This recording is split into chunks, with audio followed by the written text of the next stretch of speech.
বরফ সমুদ্রের নিচে কি লুকিয়ে আছে, এর রহস্য ভেদ করতে এক নতুন উদ্যোগ।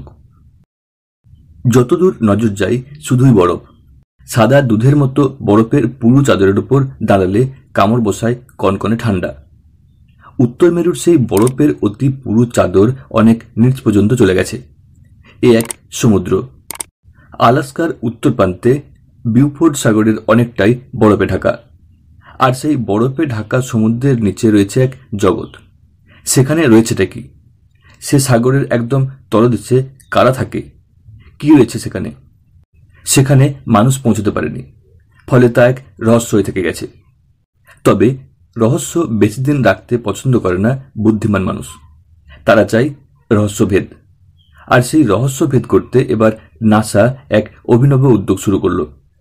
তারা বিউফোর্ড সাগরের উপরে থাকা পুরু বরফের চাদরে একটি গর্ত খুঁড়েছে। যেমন বোরওয়েল হয়, তেমনি এক্ষেত্রে বরফ কেটে বোরওয়েল বানানো হয়েছে। একটি সিলিন্ডারের মতো চেহারার যন্ত্র দিয়ে সেই বোরওয়েল তৈরি করা হয়েছে, যা নেমে গেছে বরফেরও নিচে থাকা অংশে। সেখান থেকে কিছু তথ্য সংগ্রহ করেছে। এবার সেই গর্ত দিয়েই নেমে যাবে নাসার রোবট। এআই ক্ষমতা সম্পন্ন সেই রোবটের কাজ হবে এই বরফ সাগরের তলায় সব রহস্য জেনে নেওয়া। সেই সঙ্গে আরও এক অত্যন্ত গুরুত্বপূর্ণ কাজ করবে রোবটটি।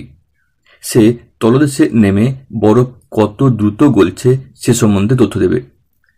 এই বিষয়টা সকলের জানা যে বিশ্ব উষ্ণায়নের কুপ্রভাবে মেরু অঞ্চলের বরফের স্তর পাতলা হচ্ছে, তা গলে যাচ্ছে। পৃথিবীর দুই প্রান্তের মেরুতে জমে থাকা অনন্ত বরফের স্তর যদি সত্যিই গলে জল হয়ে যায়, তাহলে গোটা বিশ্বের ভূভাগ কার্যত জলে ভেসে যাবে। সমুদ্রের জলস্তর এতটাই বৃদ্ধি পাবে যে স্থলভাগ রক্ষা করা অসম্ভব হয়ে দাঁড়াবে, যা মানব সভ্যতাকে ধ্বংস করে দিতে পারে। তাই বরফের গলন প্রক্রিয়াকে আরও ভালো করে বুঝতে চাইছেন নাসার বিজ্ঞানীরা।